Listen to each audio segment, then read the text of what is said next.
నమస్తే ఐవీఆర్ కృష్ణారావు. నమస్కారం అండి. ఎలా ఉన్నారు సార్? బాగానే ఉన్నా. ఎవరి రాజధాని అమరావతి? అప్పటి మీ అభిప్రాయాలు ఏవైతే ఉన్నాయో ఇప్పటి పరిస్థితులకు అనుగుణంగా ఉన్నాయంటారా, లేకపోతే? తప్పకుండా ఉన్నాయి. ఇప్పుడు నేను అది ఇప్పటికీ చెప్తున్నాను, ఎప్పటికీ చెప్తూ ఉన్నాను. పుస్తకం చదివారు మీరు? చదివారు కదా? మొత్తం ఫుల్ ఫ్లెడ్జ్డ్ లేదు సార్, బ్రీఫ్. ఫుల్ ఫ్లెడ్జ్గా చదవండి. ఆ పైన మళ్ళీ దాని మీద ఎక్స్క్లూజివ్గా ఇంకొక ఇంటర్వ్యూ చేస్తానా నాకేం అభ్యంతరం లేదు.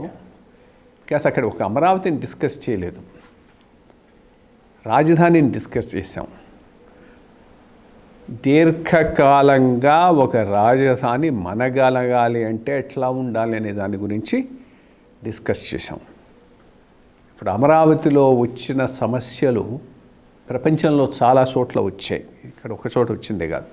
ఎక్కడైతే ఏకపక్షంగా అన్ని ప్రాంతాలను కలుపుకోకుండా సబ్ రీజనల్ యాస్పిరేషన్స్ను అకామిడేట్ చేసుకోకుండా ముందుకు పోయినారో అక్కడ ఆ రాజధానులని విఫలమైనాయి. అదే ఈరోజు అమరావతికి కూడా పట్టింది. అది ఏమి ఒకళ్ళు చేయటం ఇంకోళ్ళు చేయటం అనేది కాదు. సబ్ రీజనల్ యాస్పిరేషన్స్ను అకామిడేట్ చేసుకొని సొల్యూషన్ కోసం ప్రయత్నం చేయకపోవటమే చంద్రబాబు గారు చేసినటువంటి పెద్ద తప్పిదం.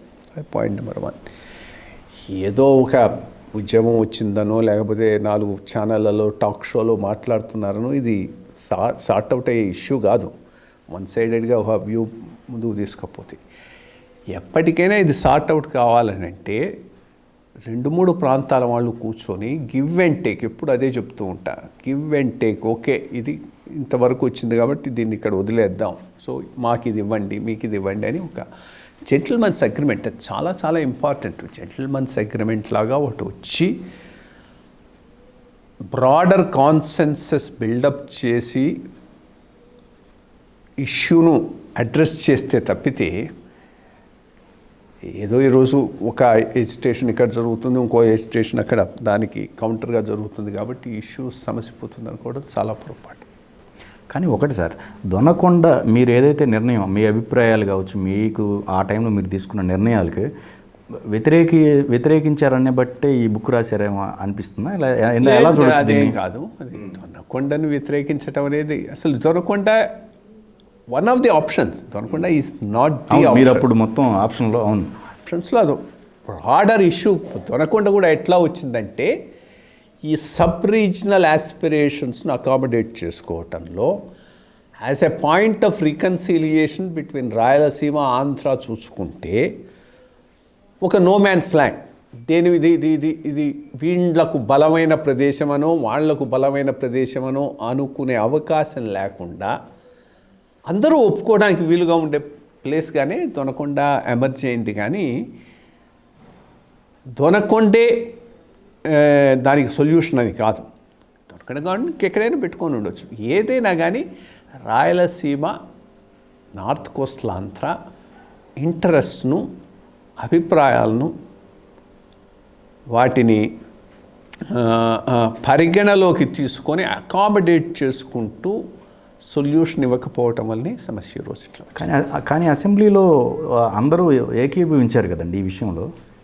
రాజకీయమైన ఏకీకరణ సమాజపరమైన ఏకీకరణ కాకపోవచ్చు. ఫస్ట్ పాయింట్ అది. రాజకీయ ఏకీకరణ ఎప్పుడు వస్తుందనంటే ఇక మనం ఏం చేయలేమనుకున్నప్పుడు, లేకపోతే వాళ్ళ ఇంట్రెస్ట్కి ఆ రోజు అది ఓకే అనిపించినప్పుడు రాజకీయ ఏకీకరణ వస్తుంది.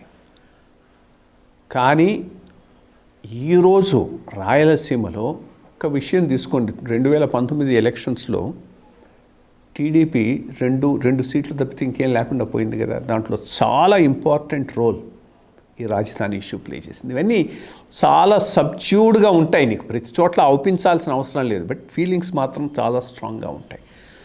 సో ఏదో రాజకీయమైనటువంటి ఏకాభిప్రాయమే సమాజపరంగా, ప్రజాశాల పరంగా ఏకాభిప్రాయం అనుకోవటం తప్పు. ప్రస్తుత పరిస్థితులు చూసినట్టయితే మరి 3 రాజధానులు, ఒకటి పోయి 3 వచ్చినాయి. నేను 2-3 చోట్ల కూడా చెప్పాను, మళ్ళీ రిపీట్ చేస్తాను. ఆ రోజు ఆయన చేసింది ఎంత తప్పు, ఈ రోజు ఈయన చేస్తుంది కూడా అంతే తప్పు. ఆ రోజు ఆయన బ్రాడర్ సొసైటల్ కాన్సెన్సస్ కోసం ప్రయత్నం చేయలేదు. ఏకపక్షంగా వెళ్ళి తనకు అనుకూల మీడియాలో దానినే బెస్ట్ ఆల్టర్నేటివ్ కింద రాయించుకొని అదే నిజం అనుకొని నమ్ముకొని అదే పద్ధతిలో ముందుకు వెళ్ళిపోయినాడు ఆ రోజు బాబు గారు. ఈరోజు ఈయన కూడా ఒక రాజధాని అంటూ ఒక చోట వచ్చింది. అది కరెక్ట్ ప్లేస్ కాకపోవచ్చు, కానీ చారిత్రకంగా జరిగిపోయింది. ఒక 5 ఏళ్ళు అయిపోయినాయి.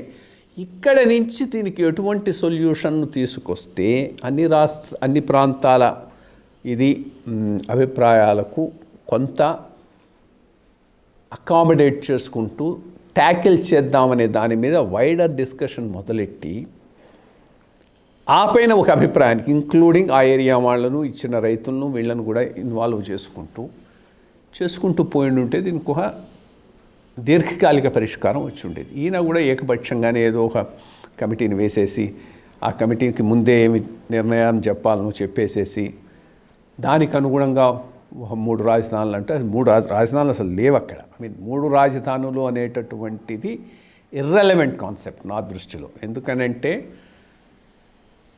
హైకోర్టు మాత్రం తప్పకుండా రాయలసీమలోనే ఉండాలి, రాయలసీమకి ఇవ్వాలి. దాంట్లో ఎటువంటి సంకోచం ఉండకూడదు, ఎటువంటి ఇంకో అభిప్రాయానికి తావు లేదు, అవకాశం లేదు. దాని అర్థం అది న్యాయ రాజధాని అవుతుందని కాదు. ఆ న్యాయ రాజధాని అనే కాన్సెప్టే పిచ్ కాన్సెప్ట్. హైకోర్ట్ యాక్ట్ కర్నూలులో what ever is the place, rest of the రాజధాని ఇంకో చోట. అదే అసలు విషయం. ఇక శాసన రాజధాని అంటావా, ఈయన ఇక్కడ శాసన రాజధాని పెట్టి అక్కడ అడ్మినిస్ట్రేటివ్ రాజధాని పెట్టినా, ఇక్కడ అడ్మినిస్ట్రేటివ్ రాజధాని పెట్టి అక్కడ శాసన రాజధాని పెట్టినా ఒక 10 ఏళ్లలో 2 ఒకే చోటుకు వస్తాయి. బికాజ్ శాసన రాజధాని వల్ల ఎవరికి ఒరిగేది ఏమీ లేదు. అది ఒక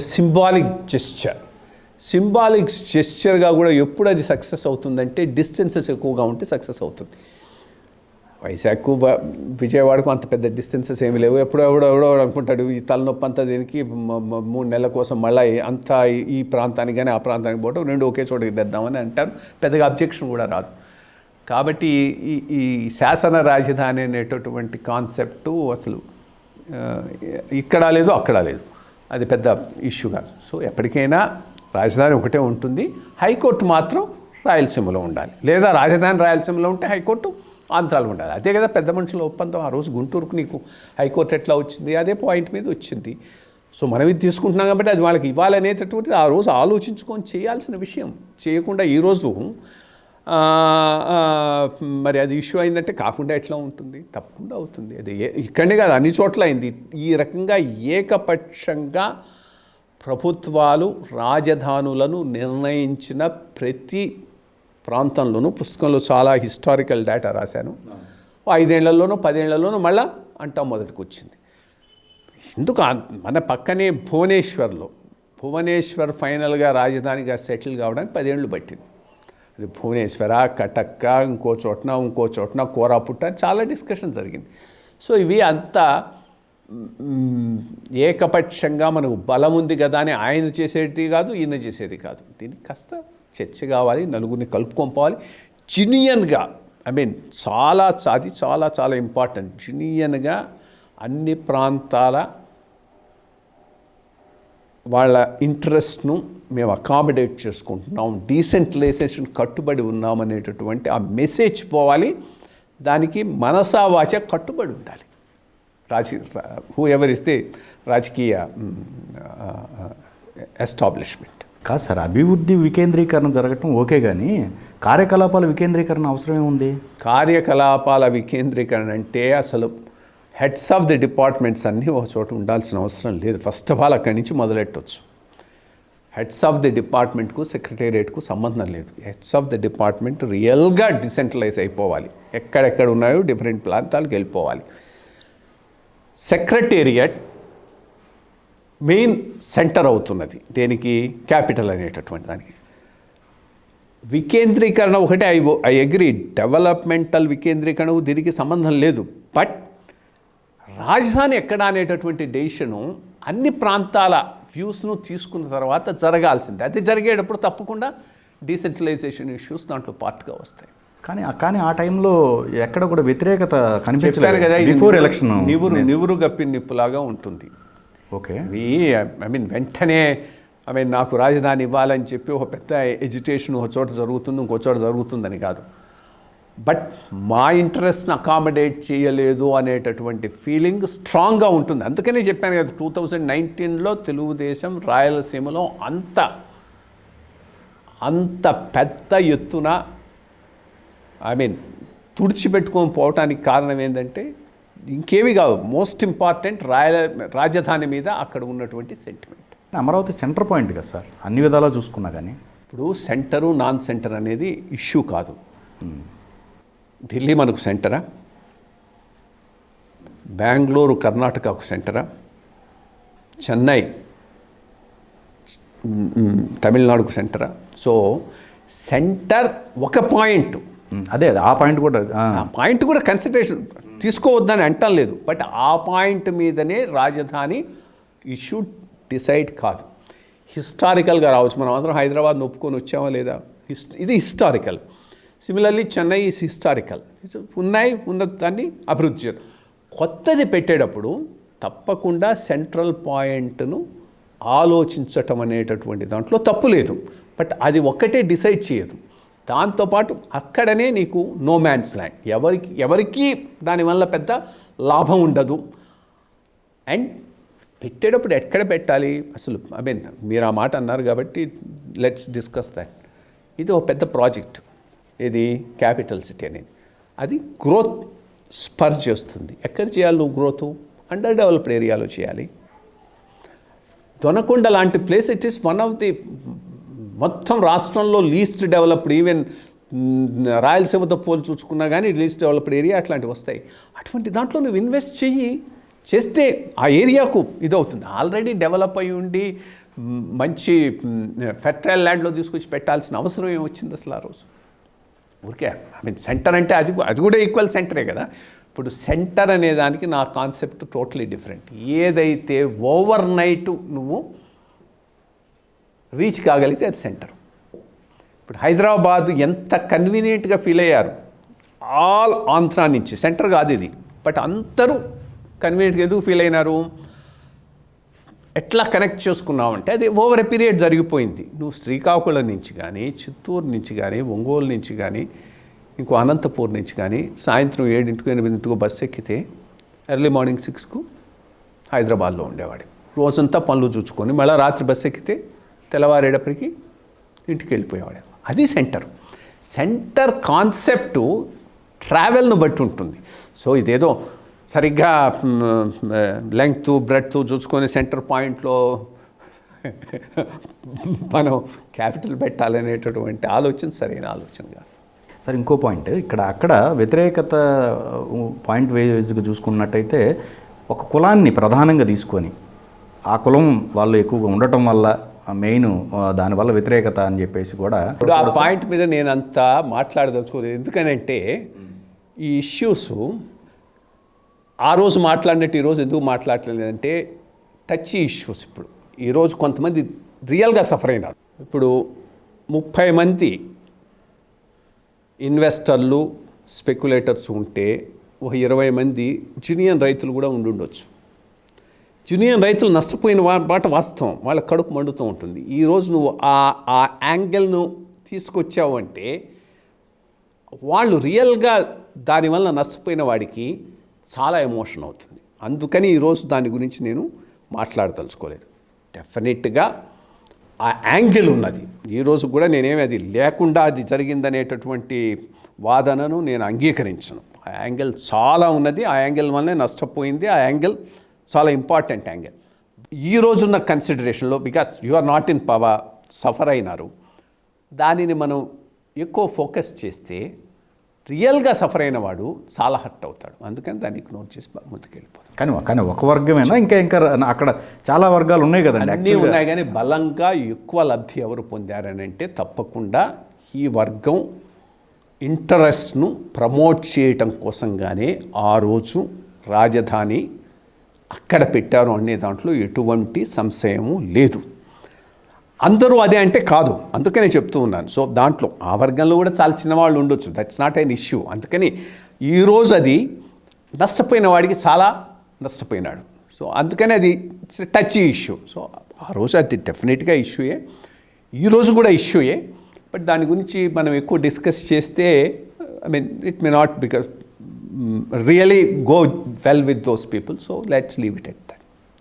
ఓకే, ఇప్పుడు మీరు ఆ టైంలో ప్రధాన కార్యదర్శిగా మీరు చేసినప్పటికీ ఇప్పటికీ ఇప్పుడు పరిస్థితులకు చూస్తున్నప్పుడు మీరు ఎలా ఫీల్ అవుతున్నారు? ఏ విషయంలో అంటే కోర్టు జోక్యం చేసుకోవటం, హైకోర్టు దేంట్లో జీవోల పైన కావచ్చు, అది అంటే ఒకటి కొంత ఆలోచన లేకుండా యాక్షన్స్ చేస్తున్నారని నాకు అనిపిస్తూ ఉన్నది. ఫస్ట్ ఆఫ్ ఆల్ అది ఈ చేసేదే ఇంకొద్దిగా ఆలోచించి చేస్తే కోర్టులో ఇంత ముట్టికాయలు పడి ఉంటుండేవి కావు.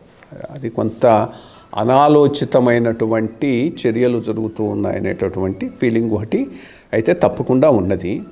కోర్టు వదిలిపెట్టేయండి, అసలు జీవోల పరంగా చెప్పాను కదా, కొద్దిగా ఆలోచించి చక్కగా ఇచ్చుకుంటే అట్లీస్ట్ కొన్నిట్లో కొన్నైనా కానీ స్టే అయ్యి ఉండేవి. ప్రస్తుత ఏపీ రాజకీయాల పరంగా మీరు గమనించిన దాని ప్రకారం మీ అభిప్రాయం ఏంటండి? ఎలా ఉంది సిస్టమ్?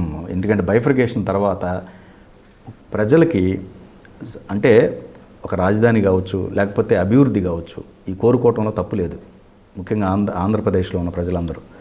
సో ఈ రాజకీయాల మధ్య ఆ ప్రజలు చాలా సఫర్ అవుతున్నారు. అంతకుముందు గవర్నమెంట్ కావచ్చు, ఈ గవర్నమెంట్, ఏ గవర్నమెంట్ అయినా సరే ఎక్కడ లోపం జరుగుతుందంటారు? ప్రధానంగా నేను భావించేది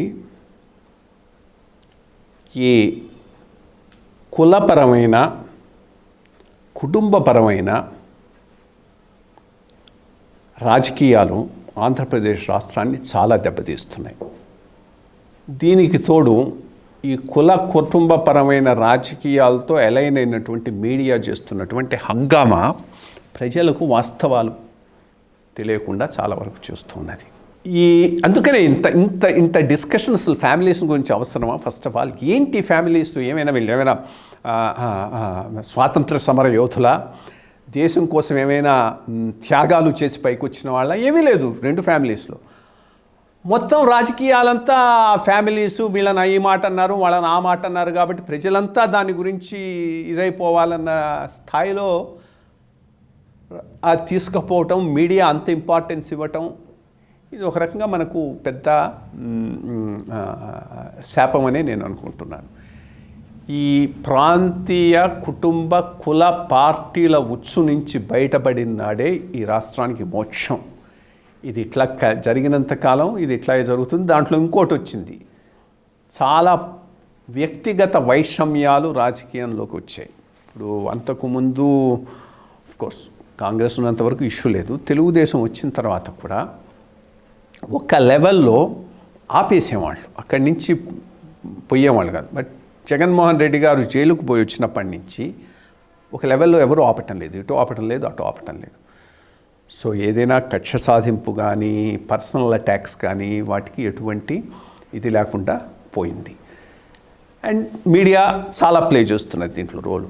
ఇది ప్రజలు తెలుసుకోవాలి. యాక్చువల్గా నేను మొదటి నుంచి, ఇప్పుడే కాదు, మొదటి నుంచి నేను ఒక సిద్ధాంతపరంగా ఒక దానికి కట్టుబడి ఉన్నాను. ఈరోజు బీజేపీలో కూడా అదే చెప్తూ ఉన్నాను, అది ఆర్టికులేట్ చేయాలని కూడా చెప్తున్నాను. ఈ రాష్ట్రానికి ఈరోజు బీజేపీ ఇచ్చినా ఇంకోరు ఇచ్చినా ఈ కుటుంబపరమైనటువంటి రాజకీయాలకు అతీతమైనటువంటి ప్రత్యామ్నాయాన్ని ఇవ్వాల్సిన అవసరం ఎంతైనా ఉంది. గత 50-60 సంవత్సరాలలో రాజకీయంగా విస్మరించబడినటువంటి వర్గాల సమూహానికి పొలిటికల్ ఆర్టికులేషన్ చాలా అవసరం. అది బీసీలు కానివ్వండి, ఓసీల్లో పూర్తిగా రాజకీయంగా విస్మరించబడినటువంటి వర్గాలు కానివ్వండి, ఎస్సీలు కానివ్వండి, ఎస్టీలు కానివ్వండి, అటువంటి ప్రత్యామ్నాయం వచ్చినంత వరకు ఈ రాష్ట్రానికి మంచి భవిష్యత్తు లేదు అనేది నా భావన. రెండోది, ఈ రెండు పార్టీలను వాళ్ళ ప్రయోజనాల కోసంగా పెద్ద ఎత్తున చూపెట్టేటటువంటి ఈ మీడియా ప్రచారం కూడా రాష్ట్రానికి చాలా నష్టం చేస్తుంది. ఇప్పుడు అట్లీస్ట్ కేంద్రం ఇచ్చిందని కూడా చెప్పకుండా ఇచ్చినవన్నీ విస్మరిస్తూ ఇవ్వని ఒకటో లేకపోతే సమస్య ఉన్నది ఒకటో పెద్ద ఇష్యూ చేసి ఫ్రంట్ పేజీల్లో వేసేస్తూ ఉంటే ఎవరికైనా అక్కడ ఇచ్చేటప్పుడు డిస్క్రిషన్ ఉపయోగించి ఇచ్చే ఫండ్స్ ఎంత చేసినా ఈ రాష్ట్రంలో పద్ధతి ఇదే. సో దీని మీద మనం ఎందుకు కాన్సన్ట్రేట్ చేయాలనేటటువంటి భావన వచ్చేటటువంటి అవకాశం ఉన్నది. దానివల్ల రాష్ట్రం బాగా నష్టపోతున్నది. అది ఎవడు గమనించటం లేదు.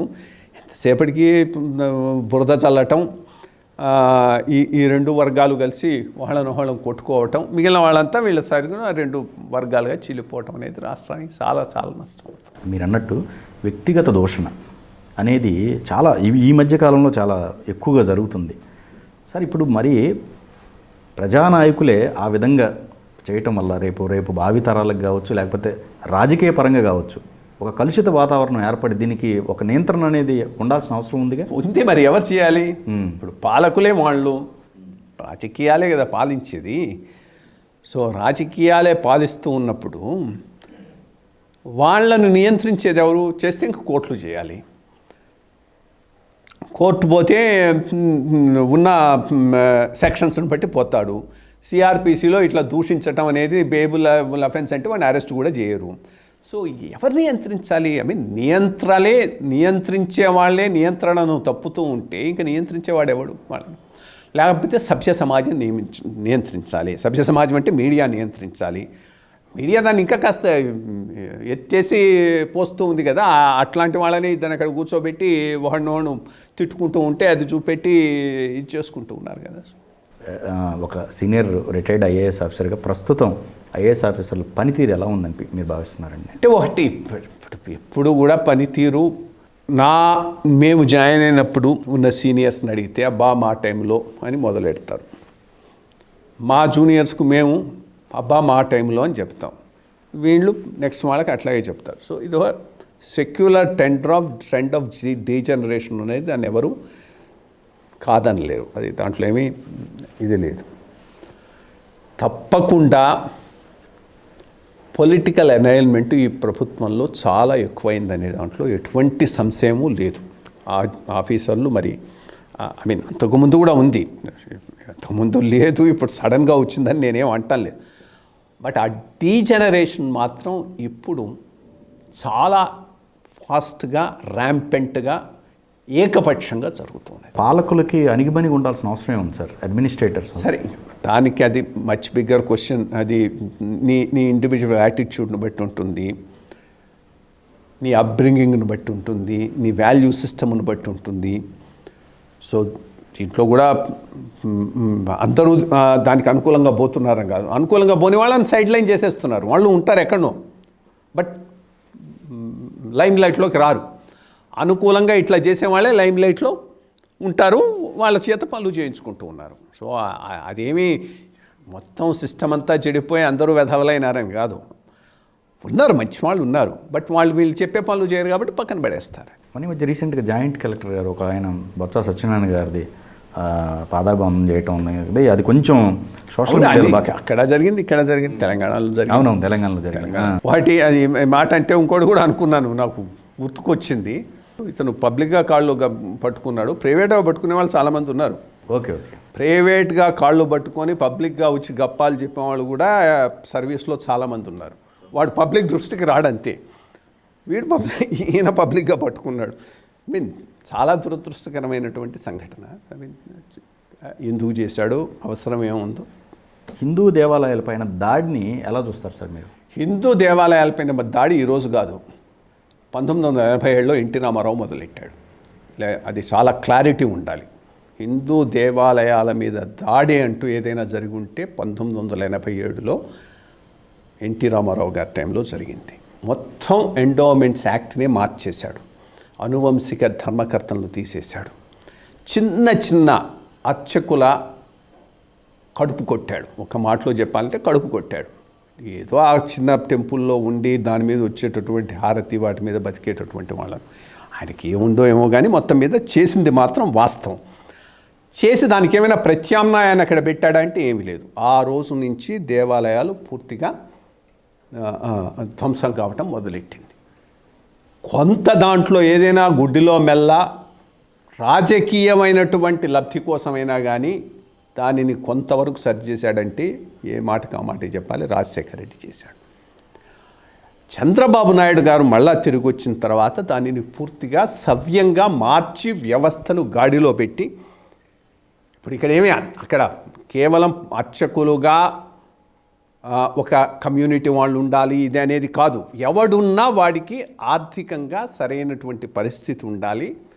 రెండోది కమిట్మెంట్ ఉండి భక్తి ఉన్నటువంటి వాళ్ళని అక్కడ పెట్టేటువంటి విధానాన్ని ఏర్పాటు చేయాలి అనేది ఐడియా నాకు గట్టిగా ఉంది. అది తీసుకుపోదామని చూసే కుదరలేదు. సో ఆ పీరియడ్లో కూడా ఏమి జరగలేదు. ఈయన వచ్చిన తర్వాత ఇప్పుడు దాంట్లో ఏమైందంటే కొంత వీళ్ళకి ఏదైనా హిడెన్ ఎజెండా ఉండి దీన్ని ఇంకా నిర్వీర్యం చేస్తున్నారా అనేటటువంటి అనుమానాలు తప్పకుండా వస్తున్నాయి. బికాస్ ఎక్కడా కూడా ఆ వ్యవస్థను గాడిలో పెట్టడానికి కానీ బలోపేతం చేయటానికి కానీ చర్యలు తీసుకోవటం లేదు. కానీ ఈయన తీసుకోవటం లేదంటే అంతకుముందు తీసుకున్నారని కాదు. 87 నుంచి దేవాలయ వ్యవస్థ మీద ఒక దాడి ఆంధ్ర రాష్ట్రంలో మొదలైంది. అది ఇంకా జరుగుతున్నది. మన దురదృష్టం. రెండోది ఇది కేవలం ఎవరికో సంబంధించింది కాదు. ఈ ప్రాసెస్లో ఈ 40-50 ఏండ్లలో ఇతర మతాలు దావానల్లాగా రాష్ట్రంలో వ్యాప్తి చెందడానికి అవకాశాన్ని ఇచ్చారు. ఓకే, అది దేవాలయాలకు సంబంధించి చాలా చాలా చరిత్ర ఉన్నది. ఈరోజు సడన్గా వచ్చినటువంటి ఇష్యూ కాదు. ఇప్పుడు అందుకనే టీడీపీ దేవాలయాలను ఒక అజెండాగా తీసుకొని ముందుకు పోదామంటే నవ్వొస్తూ ఉంటుంది. బికాస్ చేసిన దానికి జరిగిన దాడి, దానికి జరిగినటువంటి నష్టం అంతా వాళ్ళ పీరియడ్లోనే జరిగింది 90%. ప్రస్తుత గవర్నమెంట్ పరంగా చూసుకున్నట్టయితే జగన్మోహన్ రెడ్డి గారి పరిపాలనపై మీ అభిప్రాయం ఏంటి? ఇది పరిపాలన కాదు అసలు. అప్పులు చేయటం, పంచటం అంటే అదే పరిపాలన అయితే ఇంకా దాంట్లో ఏమీ గొప్పతనం ఏమీ లేదు. అది ఎట్లా ఎటువంటి ఏమంటారు క్రమశిక్షణ లేని అప్పులు. సో ఎప్పుడు ఇది బ్లాప్ అవుతుందా అనేదే పాయింట్. కాకపోతే రేపు అవుతుంది. అన్సస్టైనబుల్ అంటారే ఆ సిస్టంలో పోతూ ఉన్నాడు. అప్పులు అనేది అంతకుముందు గవర్నమెంట్ కూడా చేసాయి కదా. అందరూ చేశారు, ఇక్కడ చేస్తారు, అక్కడ చేస్తారు. అన్సస్టైనబుల్, ఆ పాయింట్ చాలా ఇంపార్టెంట్. దీనిని 100 రూపాయల ఆదాయం ఉంటే 100 రూపాయల ఆదాయం ఉంటే 30 రూపాయలు అప్పు చేసి 130 రూపాయలకు ఏదైనా చేయటం. 100 రూపాయల ఆదాయం ఉంటే 200 రూపాయలకు అప్పు చేస్తాననేటటువంటిది అది అసలు ఆ సిస్టమ్ ఏమి సిస్టము ఆర్థికంగా అది సస్టైన్ అయ్యేటటువంటిది కాదు. ఇది చాలా చాలా అసంబద్ధమైన పాలనా విధానం అన్నది. అంటే సంక్షేమ పథకాలు కరెక్ట్ కాదంటారా? ఇప్పుడు ఆ పాయింట్ అసలు క్వశ్చన్ ఇర్రెలవెంట్ నన్ను అడిగితే. సంక్షేమ పథకాలు చాలా రెలవెంట్. దాంట్లో ఎవడు ఇర్రెలవెంట్ అని ఎవడు అండు, ఎక్కడా అండు. దానికి కావాల్సిన డబ్బులు నీ దగ్గర ఉన్నాయా అంతే ఇష్యూ. అంతకుమించి ఇంకేమీ లేదు. నువ్వు చెయ్యి, నువ్వు 100 కోట్లు ఖర్చు పెట్టు. నీ దగ్గర 5 కోట్లు జోబిలో పెట్టుకొని 100 కోట్లకు ప్లాన్ వేసి నేను 100 కోట్లు పంచుతానని అంటే ఎక్కడ అవుతుంది అది? అది సంక్షేమ పథకాలు మంచిది కాదు అని ఎవ్వడు అండు. నవరత్నాలు కూడా అదే అనవచ్చు. నవాలేదు, ఇవి లేదు అసలు. ఈరోజు రత్నం రేపు రాయి కావచ్చు. ఏముంది? డబ్బు లేకపోతే ఏమవుతుంది? ఎక్కడి నుంచి పంచుతారు మీరు? మాత్రం ఎక్కడి నుంచి తెస్తారు?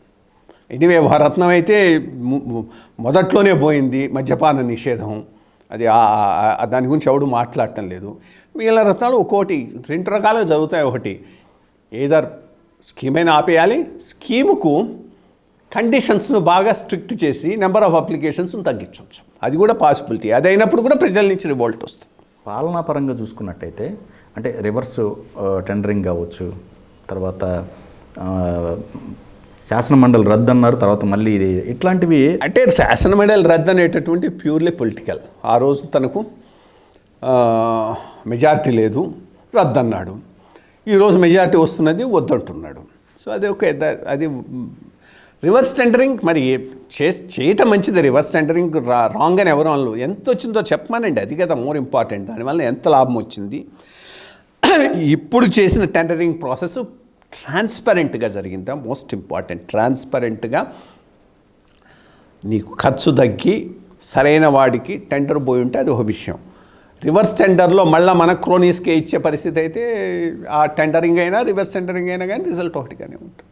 సో ఫైనల్గా అమరావతి రాజధాని అమరావతిలోనే ఉంటుందా, లేకపోతే రాజధాని మార్పు ఏమైనా జరిగింది? నేనేమే దాని గురించి ఎవరైనా చెప్పలేమనుకోండి, అది ఫైనల్గా కోర్టు వ్యూకి రావాలి, చెప్పాల్సి ఉంటుంది. బట్ నా వ్యూ ఏంటంటే అమరావతి కరెక్ట్ అయిన ప్లేస్ కానే కాదు. కానీ 6-7 సంవత్సరాలు అక్కడ ఉండి ఎగ్జిస్టెన్స్లో ఉన్నప్పుడు ఇప్పుడు తీసేస్తామనేది కూడా కరెక్ట్ అయినటువంటి విధానం కాదు. సో హిస్టారికల్గా ఒక తప్పు జరిగిపోయింది. దాని నుంచి ఎట్లా బయటపడాలనే దాని మీద ఒక బ్రాడర్ చర్చ అవసరం. దీనిని కొనసాగిస్తూ మిగిలిన ప్రాంతాలకు ఏమేమి ఇస్తాం యాజ్ ఏ కాంపెన్సేషన్ అనే దాని మీద. రెండోది మహానగరం అనేటటువంటిది ఉత్త భ్రమ. అది అయ్యేది కాదు, పోయేది కాదు. అక్కడనే ఆయన చేసిన పెద్ద తప్పు. అది కూడా ఆ రోజు అడ్మినిస్ట్రేటివ్ క్యాపిటల్గా పెట్టుంటే అసలు ఇష్యూ ఏమిటి? అడ్మినిస్ట్రేటివ్ క్యాపిటల్ అంటే నీకు కావాల్సింది మహా అయితే 500 ఎకరాలు. ఐ మీన్ అది ఎక్కువ. 500 ఎకరాలు పెట్టి ఒక క్యాపిటల్ 4 ఇవి పెట్టేసేసి మిగిలిన ప్లాంట్ను నువ్వు జోనింగ్ చేసేసి వదిలేసేయి, వాళ్ళు అమ్ముకుంటారు. దాని అంతా నువ్వు ఈ పని చేయాల్సిన అవసరం ఏమున్నది? ఒక 500 ఎకరాల్లో క్యాపిటల్ పెట్టామంటే పెద్ద ఇష్యూ కాదు. మిగిలిన ఏరియాస్ అన్నింటినీ నువ్వు ఎవరి భూమి వాడికి నువ్వు జోనింగ్ చేసేసాయి. ఇది రెసిడెన్షియల్, ఇది కమర్షియల్, ఇది కన్సర్వేషను. ఒకవేళ అది కన్సర్వేషన్ ఎక్కడ అవుతుందనే దానికి సమస్య వస్తుందంటే లాటరీ తీసివేసేసాయి, సరిపోతుంది. Or nearer the river is conservation అను ఏదో ఒకటి. అప్పుడు అది ఒక ఆటోమేటిక్ సిటీ కింద డెవలప్ అయ్యేటటువంటి అవకాశం ఉన్నది. అది వదిలేసి మొత్తం పూలింగ్ చేసి అదంతా మన నెత్తిన మీద పెట్టుకొని 1,00,000 కోట్ల రూపాయల ఇన్వెస్ట్మెంట్ అక్కడ చేయాలనేటటువంటి పరిస్థితులతో మొదలెడితే ఎక్కడి నుంచి వస్తుంది 1,00,000 కోట్లు? ఎవడిస్తాడు? సెంట్రల్ గవర్నమెంట్ ఇవ్వలేదంటే ఎందుకు ఇస్తారు? సెంట్రల్ గవర్నమెంట్ మొత్తం బడ్జెట్టే 30 లక్షల కోట్లు సంవత్సరానికి ఉంటే దాంట్లో 1,00,000 కోట్లు మనకి ఇస్తారా? అది ఒక్క ప్రదేశంలో, ఒక్క ప్రాంతంలో, ఒక్క సిటీ డెవలప్ చేయడానికి అర్థం ఉండాలి కదా. సో అక్కడ పెద్ద తప్పు చేశారు. సో అది ఇప్పుడు అడ్మినిస్ట్రేటివ్ క్యాపిటల్గా కేవలం పరిపాలన దీని కింద డెవలప్ చేస్తామని వెంటనే హైకోర్టును రాయలసీమకి ఇచ్చే దాని మీద ఒప్పందం చేసుకొని ఫైనాన్షియల్ సెంటర్గా వైజాగ్ను డెవలప్ చేస్తామని. ఇంక ఇది మహానగరం కాదు. ఇది మహానగరం అన్నప్పుడల్లా వైజాగ్కి ఇది కాంపిటీషన్ అవుతుంది. ఉత్తర కోస్తా వాళ్ళు మాకు వచ్చేటటువంటివన్నీ అక్కడ పట్టకపోతున్నాయి అంటారు. సో వైజాగ్ను ఫైనాన్షియల్ సెంటర్గా డెవలప్ చేస్తామని ఒక బ్రాడర్ అండర్స్టాండింగ్ అన్ని పార్టీల మీద వచ్చి ముందుకు పోతేనే ఈ సమస్య పరిష్కారం అవుతుంది. కానీ న్యాయస్థానం ఇచ్చే డెసిషన్ ద్వారా ఈ ఇష్యూకు ఒక పరిష్కారం వస్తుందని మాత్రం నేను అనుకోవటం లేదు. అయితే మీరు చెప్పిన దాని ప్రకారం మూడు రాజధానులు కరెక్ట్ అనే. 3 రాజధానులని నేను అనలేదు. 3 రాజధానులు అసలు ఆ కాన్సెప్టే పిచ్చి కాన్సెప్ట్. హైకోర్టు మాత్రం రాయలసీమలో ఉండాలి. శాసన వింగు, ఎగ్జిక్యూటివ్ వింగు ఒకే చోట ఉండాలి ఎక్కడున్నా కానీ. 3 అయితే వైజాగ్లో ఉండాలండి. నేను ఎక్కడైనా కానీ నేను ఆ మాట అనలేదు. ఎందుకనంటే ఇక్కడ ఇది ఆల్రెడీ ఒక తప్పిదమైన మంచి అయినా జరిగిపోయింది కాబట్టి ఆ రెండింటిని ఇక్కడనే కొనసాగించడం కరెక్ట్ అని చెప్తూ ఉన్నాను. ఇందాక కూడా అదే చెప్పాను. అమరావతి. బట్ వైజాగ్ను ఫైనాన్షియల్ సెంటర్ కింద డెవలప్ చేయడానికి బ్రాడర్ కాన్సెన్సస్ ఉండాలి. ఫోకస్ అంతా ఇంకా వైజాగ్ మీద ఉండాలి. ఏ ఇండస్ట్రీ వచ్చినా ఏదో నువ్వు ఫోకస్ కూడా మళ్ళా దానిని అమరావతికి తీసుకురావడానికి నువ్వు ప్రయత్నం చేయకపోతే ఆటోమేటిక్గా అక్కడికే పోతుంది. బికాజ్ ఏ రోజు అమరావతి వైజాగ్ను కంపీట్ చేయలేదు. సో వైజాగ్ ఆటోమేటిక్గా పోతాయి.